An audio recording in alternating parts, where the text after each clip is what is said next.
Hey YouTube, my name is Nick, and in today's video, I want to show you something that I haven't really seen anybody else talk about all that much in terms of the Flippy Drive, and that is to show you how to boot into the Game Boy player from this menu, which is especially important when you're using bypass mode as your boot mode, such as how I have it set up. And as you can see here, if I go to Boot Onboard DOL, you'll see that I have GBI listed here, but unless you have done what I have done, most likely you're not going to have this listed. And as you can see, when I launch it, the Game Boy interface starts up. And naturally, it's going to load my copy of Sonic Advance 2, which I happen to have inserted to my Game Boy player. And then you'd be able to go from there. So basically, this video is just going to show you how to do this. And we're going to start by powering off the GameCube. And so this guide kind of assumes that you already have the Game Boy interface on your microSD card. If you do not have the Game Boy interface installed to your microSD card, which it should be a folder with the gbi.dol file in it, it should be stored somewhere on the microSD card. Doesn't really matter where, as long as you can find it. I put mine into a folder so that I easily know, okay, this is for the Game Boy interface. And you can see in my previous video that I had a folder for it on the microSD card already. So right now, it's unclear how to set up FTP access to the Flippy Drive wirelessly. And so I'm not sure how to do that yet, but once that documentation becomes clear and I'm able to follow it and set it up, then I'll show you how to do that too. But for now, if you didn't already copy the gbi.dol to your microSD card, then you're going to have to take apart your GameCube to eject your microSD card so that you can copy the gbi.dol, that is the Game Boy Interface.dol file, somewhere where you can find it on your microSD card.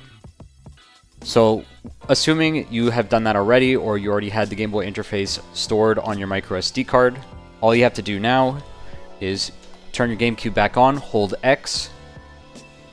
So once you see the Flippy Drive bootloader, what you want to do is you want to go to Boot Onboard DOL, and you should have Swiss-GC here, and you want to go into it.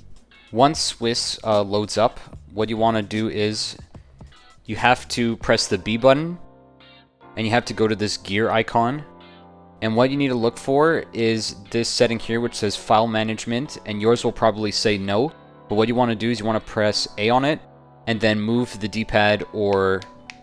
Nope, the thumbstick doesn't work. Just move the D-pad left or right to set it to yes, and then hit Save and Exit when you're done. I'm going to hit Discard because I already have that setting set because I did this myself already.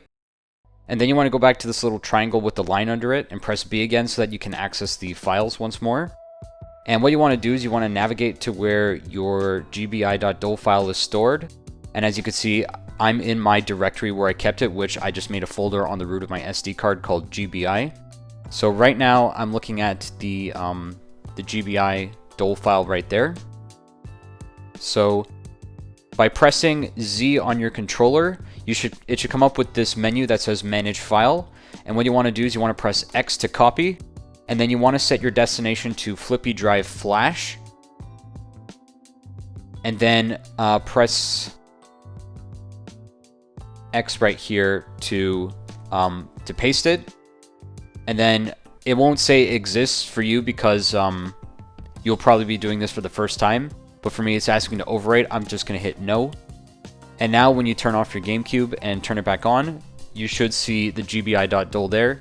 So that if you're in bypass mode, you can hold X and boot to the Game Boy interface from that menu. I'm just going to do that one more time just to demonstrate how that works. So I'm going to turn on my GameCube, hold X.